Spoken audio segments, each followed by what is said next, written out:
Méditation de Reinhard Herzler. Good morning, good morning, good morning. Bonjour, bonjour, bonjour. We talked quite a good bit about the incredible nature and character of our God. Nous avons déjà parlé largement au sujet de la nature et du caractère de Dieu. Now the Apostle Paul is telling us what is going to be the result of that incredible nature. L'apôtre Paul décrit les conséquences de la nature hallucinante de Dieu. Look what it says. He says he always comes alongside us to comfort us in every suffering. Regarde ce qu'il dit. Il est toujours à nos côtés afin de nous consoler dans chaque souffrance.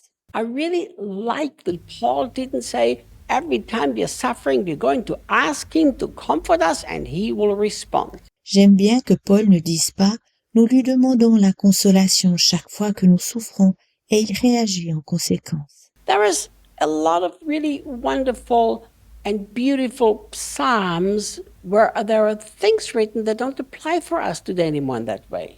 Il y a beaucoup de beaux et merveilleux psaumes où il est écrit des choses qui ne sont plus valables pour nous de la même manière aujourd'hui.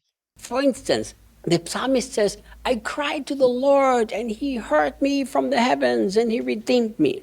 Le psalmiste disait par exemple « Je crie à l'Éternel, il m'entend des cieux et il me délivrera ».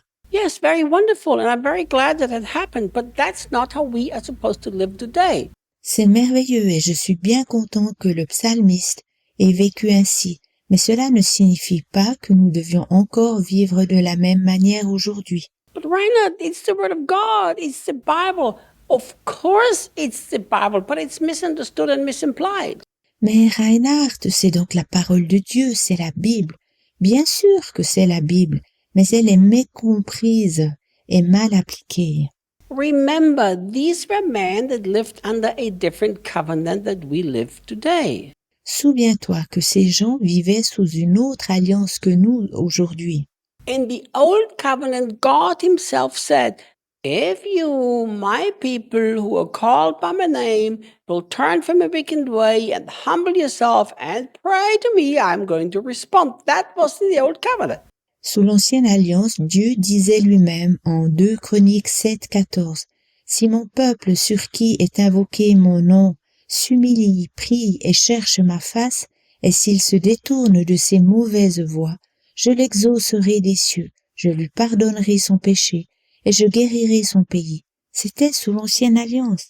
But why does this not apply for us anymore? Because God doesn't need to be convinced to touch us or deliver us or help us. Pourquoi n'est-ce plus valable pour nous aujourd'hui?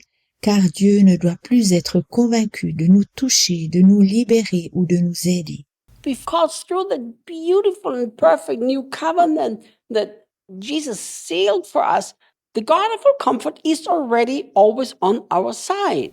Par la belle et complète œuvre accomplie de la croix que Jésus a scellée pour nous, ainsi le Dieu de toute consolation se trouve toujours à nos côtés. Look, Paul says he always comes alongside us. So that doesn't mean we have to ask him, and if we ask him hard enough and long enough, he will come. Paul dit « Il est toujours à nos côtés ». Cela ne signifie pas que nous devions lui demander et qu'il vienne seulement après que nous ayons imploré assez longtemps.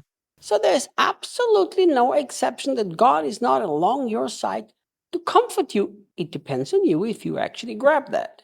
Dieu est toujours et sans cesse, sans exception à tes côtés pour te consoler. Tout dépend de toi si tu le saisis réellement. And Paul understood this, so Paul simply appropriated, when I'm in trouble, the God of all comfort is on my side, and that's just fine. Paul l'avait compris, c'est pourquoi il s'en était saisi. Il nous aide et nous encourage dans toutes nos difficultés, et tout est bien. I really like how the Passion says comes alongside, because it shows that God is not a distant God who's got to be pleaded for to come near us. La traduction de la Passion me plaît vraiment. Elle dit « Il se tient à mes côtés, car cela montre que Dieu n'est pas éloigné et que l'on doit l'implorer de se rapprocher de nous. » God is as far away from you as you believe that He is, and God is as near to you as you believe that He is. Dieu est aussi loin de toi que tu le crois, et Dieu est si proche de toi que tu le crois. Of course, not in reality, but in experience, because in reality, He's always near. Bien sûr, pas dans la réalité, cependant dans les expériences, car en réalité, il est toujours proche. Once we take this Bible passage and say, God, I thank you that you're near me right now to comfort me, it will become our experience. Si nous prenons ce passage biblique en disant « Je te remercie, Dieu, parce que tu es maintenant tout proche de moi afin de me consoler », alors ceci deviendra notre expérience. I like that He is comforting us in every suffering and not only in some of the sufferings. Cela me plaît qu'il nous console dans chaque peine et pas seulement dans certaines peines. Suffering is a very relative thing. It very much depends on your own perception. Souffrir est quelque chose d'extrêmement relatif. Cela dépend beaucoup de ma perception. There are people who break the little toe and to them they're already half dying. Well, that's their perception. Il y a des gens qui se cassent le petit orteil et pour eux, c'est comme s'ils étaient en train de mourir. Cependant, c'est leur perception. I was warming up for a soccer game that I played many years ago, and in the warm-up, I fractured my ankle, and I played a 90-minute soccer game. Il y a bien des années, je me suis cassé la cheville durant l'échauffement d'un match de football.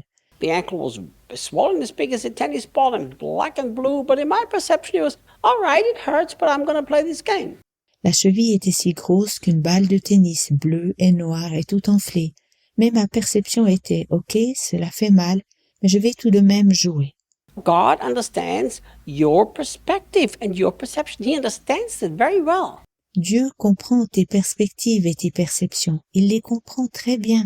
That's why I really like that He comes alongside every suffering, not alongside what I think is suffering. C'est pourquoi je trouve si bien qu'il est dans chaque souffrance à nos côtés, et pas seulement lorsque je ressens la souffrance. Because I might look at you and might say, what are you crying about? You don't even know what the problem is. Come and see my kids in Brazil. Well, to you, it might be suffering. That means God is along your side.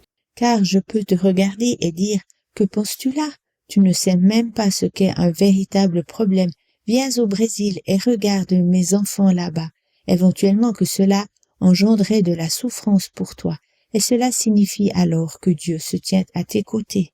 My dear friend, no matter what you're going through right now, there is a God of all comfort that's right there and that is desperate for you to open your heart for His comfort. Mon cher ami, bien égal ce que tu es en train de vivre, le Dieu de toute consolation est là et il attend ardemment que tu ouvres ton cœur à sa consolation.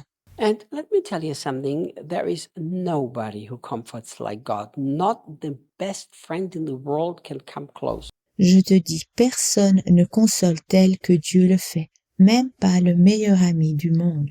But tomorrow I'm showing you something very beautiful that is still written in that same verse. I will see you tomorrow. Je te montrerai demain quelque chose de très beau qui ressort encore de ce verset. À demain.